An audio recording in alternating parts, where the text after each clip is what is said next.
حکیم جالینوس المولود 130 عیسوی المتوفی 200 عیسوی، ایک مشہور و معروف طبیب، جراح، دوا ساز اور علم طب کی کتابوں کا مصنف، ایشیا کوچک کے شہر پرگامو میں پیدا ہوا۔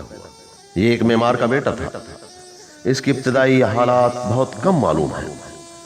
16 برس کی عمر میں طب کا مطالعہ شروع کیا۔ علم کی تحصیل کے لیے سمرنا، کورنتھ اور اسکندریہ گیا۔ اسکندریہ سے واپس آ کر پرگیم کے بادشاہ کا شاہی طبیب مقرر ہوا۔ بعد میں روم چلا گیا اور شہنشاہ مارکس آریلس کا شاہی طبیب بن گیا، لیکن 4 سال بعد پھر واپس پرگیم آ گیا۔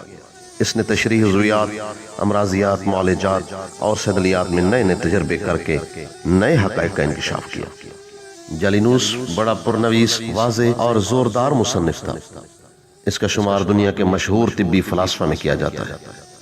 اس نے تقریباً 120 کے قریب کتب تصنیف کی جو طب، منطق، صرف و نحو، اخلاقیات، فلسفہ اور ادب سے تعلق رکھتی ہیں۔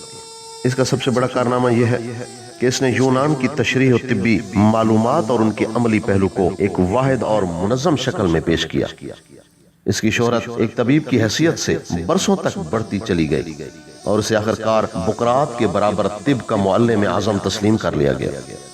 جالینوس نے یونانی اطباء کے عظیم الشان کارنامے کو جس طرح منضبط کر کے آئندہ نسلوں تک پہنچایا، وہ اسی کا کارنامہ ہے۔